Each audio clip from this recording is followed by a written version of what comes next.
আল্লাহ রাব্বুল আলামিন অন্য আয়াতে বলেন, ফাওয়াইলুল লিল মুসাল্লিন আল্লাযীনা হুম আন সালাতিহিম সাহুন।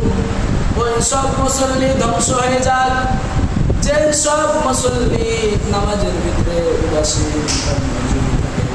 আমাদের মধ্যে দেখা দিলে আমরা নামাজের ভিতরে কিঞ্চিত পরিমাণও আমাদের নামাজের মধ্যে মনোযোগী থাকে না।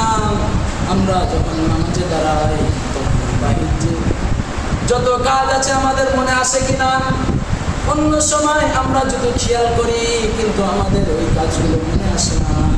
কিন্তু আমরা যখন নামাজে দাঁড়িয়ে যাই তখন সমস্ত বাহির কাজগুলো আমাদের মনে চলে আসে। এটাই হচ্ছে অমনোযোগী। আমরা যখন নামাজে দাঁড়াই আমাদের দোকান, আমাদের বাজারের কথা মনে আসে, আমাদের সংসারের জন্য কি লাগবে এগুলো মনে আসে।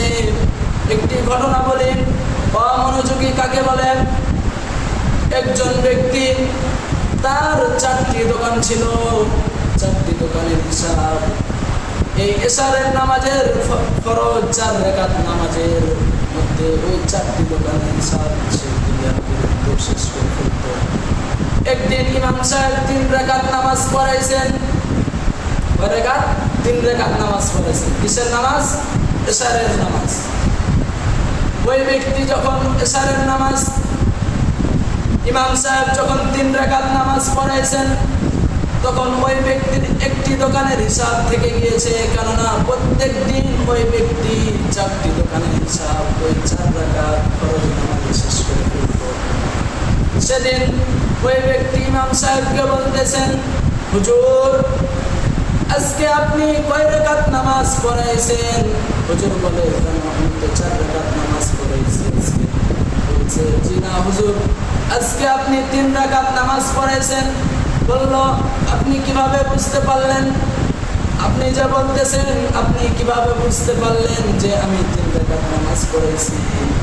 ব্যক্তি বলল, হুজুর কি বলবো, আমার 4টি দোকান আছে, আমি 4টি দোকানের হিসাব আমি এই এশারের 4 রাকাত ফরজ নামাজে আমার 4টি দোকানের হিসাব আমি শেষ করে, কিন্তু আজকে একটি দোকানের হিসাব থেকে গিয়েছে। তাই জন্য আমি বলছি আপনি 3 রাকাত নামাজ পড়াইছেন, আর 1 রাকাত পড়ান নাই, কারণ আমার একটি দোকানের হিসাব থেকে গেল। তো অমনোযোগী কেমন? আমরা নামাজে দাঁড়িয়ে আমরা টাকার হিসাব করি, আমরা নামাজে দাঁড়িয়ে আমরা কিভাবে জমি কিনবো, কিভাবে টাকা উপার্জন করবো, আমরা